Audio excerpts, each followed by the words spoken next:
In most markets for goods and services,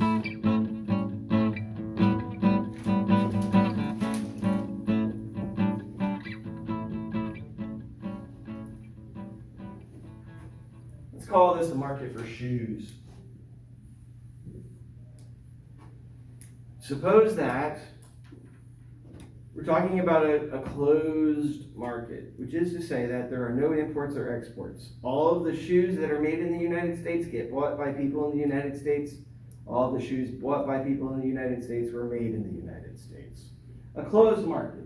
If that's the case, then we find that there is a consumer surplus and a producer surplus.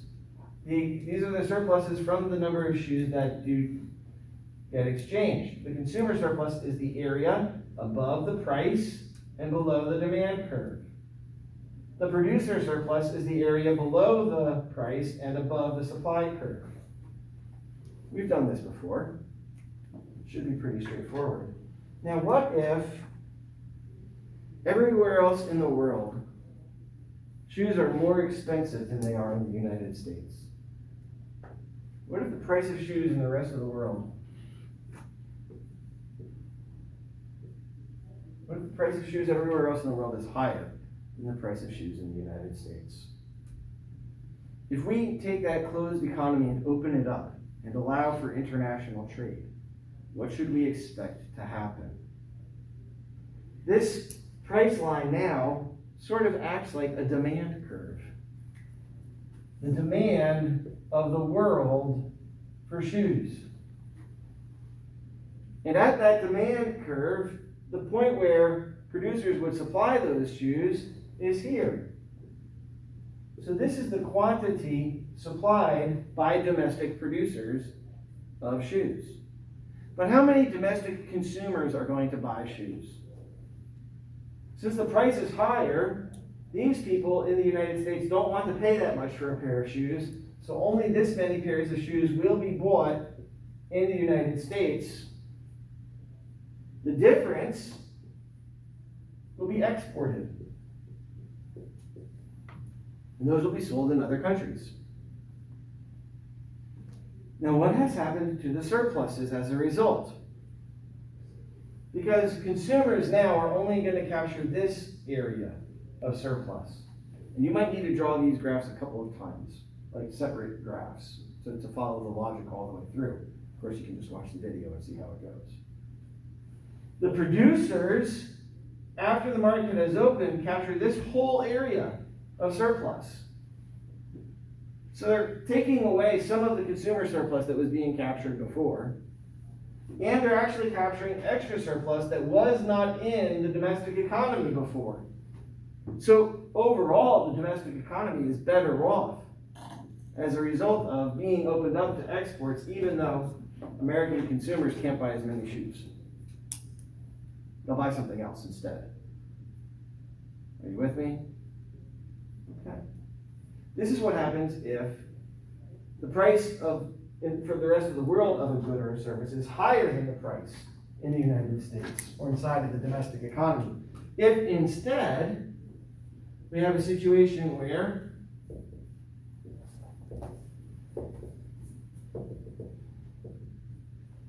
the price of shoes in the rest of the world is lower than the price in the United States, this is actually going to, instead of being like a demand curve, it's going to be like a supply curve to the market. And what will happen is that at this price, consumers will demand, because I'm on the demand curve here, this many shoes. At this price, domestic producers, and the difference would be goods that are imported.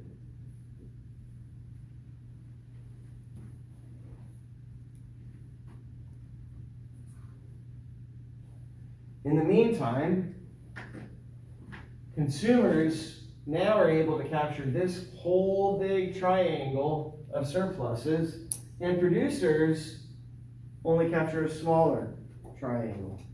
Some of the surpluses have been transferred from producers to consumers, and then there's this region of new surpluses that are captured by the economy, making the entire economy better off than it was when it was closed.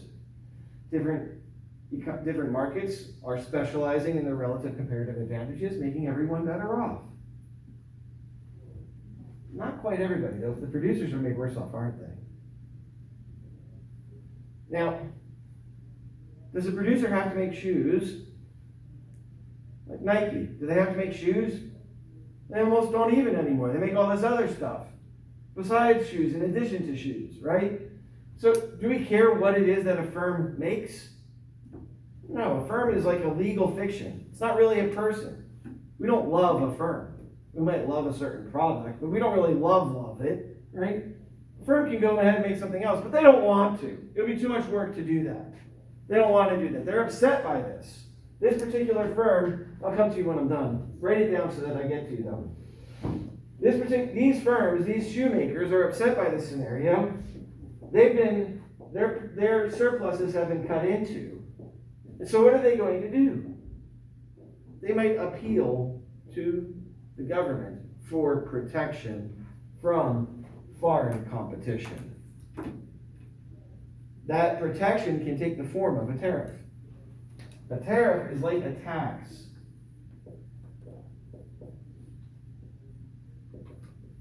A tariff is like a tax on imported goods. So it's sort of like shifting the supply curve left. That looks like it's going up, Professor Snow. I know, but it's left because it's a supply curve. What happens now? Well, the price of shoes has gone up for who? For domestic buyers. That's right. So domestic buyers, their demand for shoes decreases, and domestic producers' supply of shoes increases.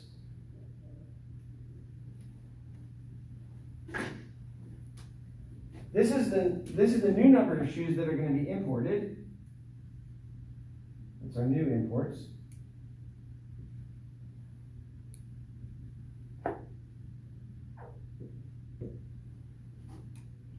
And this is the size of the tariff. So then this region, that's the tariff revenue.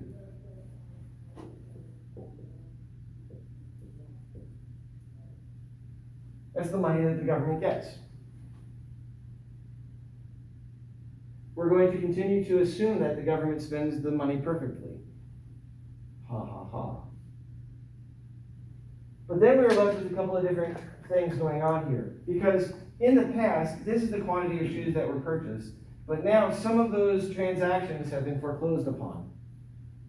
And the surpluses from these exchanges, these surpluses right here, that region, those surpluses no longer obtained. What do we say when surplus is no longer obtained? It's a dead weight loss. So this region is a dead weight loss. Are we done? Not quite.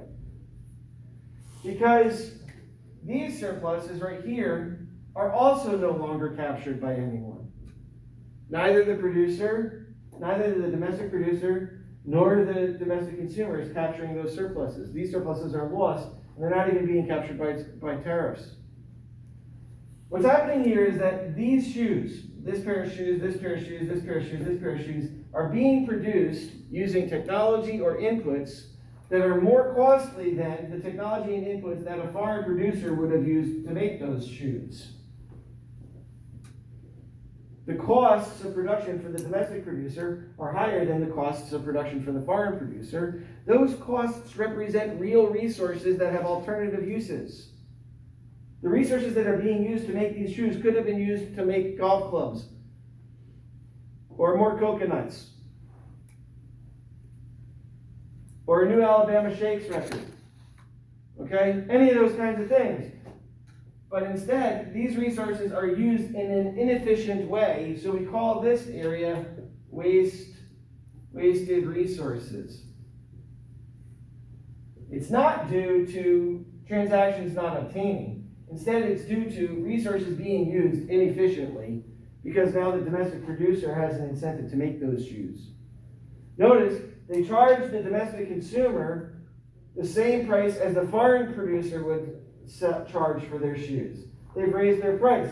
As a result, the domestic producer has not just this area of surplus, but they're also capturing this area of surplus. That trapezoid, that last area of surplus that is captured by the domestic producer, is the reason that the tariff was put in place. Now, how do you get a tariff put in place? What's the process for getting a tariff put in place? What's the mechanism? You have to go to your congressman. You got to fly to Washington, D.C., and bring your congressman a present, something that's legal for them to receive from you, preferably, or hard to detect. Then you take your congressman out to dinner. And then you have to pay for your hotel room for the night, and then you have to pay for your flight back. All of those costs. How much would you be willing to spend lobbying for a new tariff to be put in place so that you could capture these additional surpluses? Suppose these additional surpluses amount to $1 million. How much would you be willing to spend to capture an additional $1 million? Maybe $999,999.99. Maybe not quite that much, but something close to it, right? Something close to it. So then these gains to the producer are not even gained by the producer. They're instead spent on the congressman and on other things, on activities that aren't really productive in the world for the rest of us. They're spent on activities that aren't really valuable for the rest of us. And we call that rent seeking. Because you're seeking after a property in the right to have protection from competition in your marketplace. And if you own property, the profit you earn on property is rent. So we call this rent seeking. It's a funny word, actually. It doesn't make perfect sense that we use that term, but we do.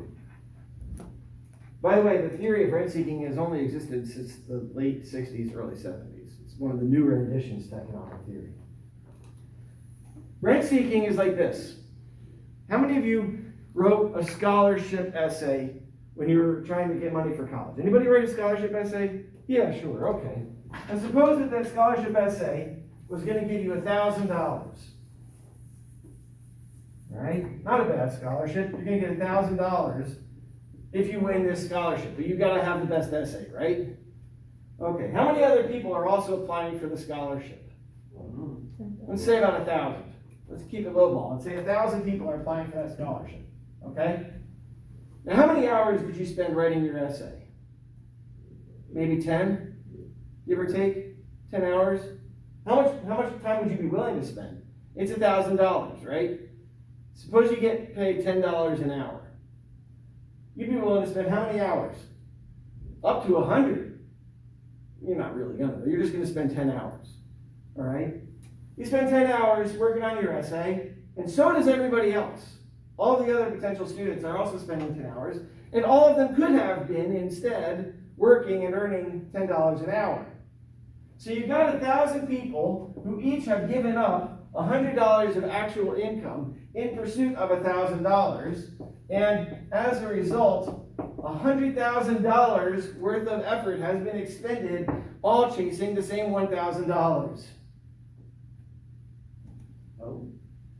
You can't give money away. Because when you do, more than one person shows up to try to get it, and they're going to use up resources trying to be the person who gets that money. They will be willing to use up resources equal to the amount of the prize. You can't give money away. That's called rent seeking, folks. That's what rent seeking is. It's an inefficiency in the marketplace. Okay, I will see you all